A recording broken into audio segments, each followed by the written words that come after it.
আজ মাঘী পূর্ণিমার উপলক্ষে দাদার শ্বশুরবাড়িতে রাধাকৃষ্ণের প্রতিষ্ঠা ছিল, তাই সকালবেলাই সবাই ওখানেই ছিলাম।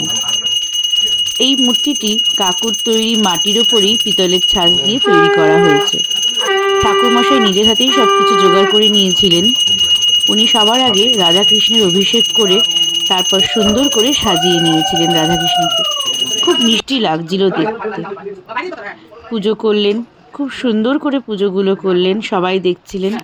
এর মাঝেই হঠাৎ করে চলে এলো দাদার ফোন বাড়িতে যাওয়ার জন্য, কারণ দাদা নিজের হাতে রাত জেগে বাড়ির সিংহাসনটাও সাজিয়েছে। এই সিংহাসনটা আমার বাপের বাড়ি, দাদা নিজের হাতে সাজিয়েছে। আর মাও সকাল সকাল ঠাকুরমশাই দিয়ে পুজো করে দাদা শ্বশুরবাড়িতে পৌঁছে গেছিল। এবার পৌঁছে গেলাম দুপুরবেলা কাকুর বাড়িতে, দাদার শ্বশুর বাড়িতেই। সেখানে দুপুরের আয়োজনে রাখা হয়েছিল ফুলকো লুচি, যেটা আমার বৌদি ভাজছিল আর রান্টি দি হেল্প করছিল। তার সাথে ছিল ছোলার ডাল, ফুলকপি আলুর তরকারি, চাটনি, পায়েস। বিকেলের জন্য কীর্তন রাখা হয়েছিল ত্রিনাথ ঠাকুরের, সেখানেই সব জোরগারজান্তি চলছে, গানের লোকেরাও চলে এসছে। সারাদিনটাই আমরা আজকে দাদার শ্বশুরবাড়িতে কাটিয়েছিলাম, সকাল থেকে রাত অবধি।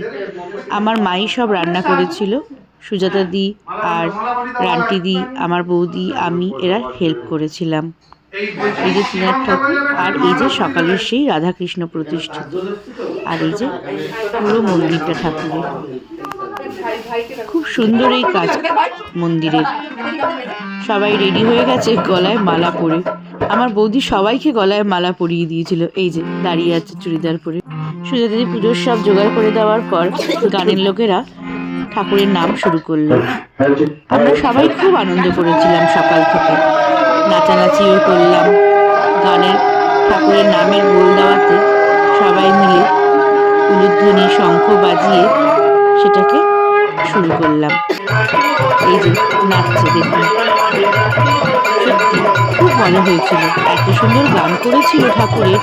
তিনি হচ্ছেন আমার দাদার শ্বশুরমশাই। উনি এই কাসর বাজাবেন, তাই উনি কাসর নিয়েও বসে পড়েছিলেন কীর্তনের মাঝে কীর্তন করতে।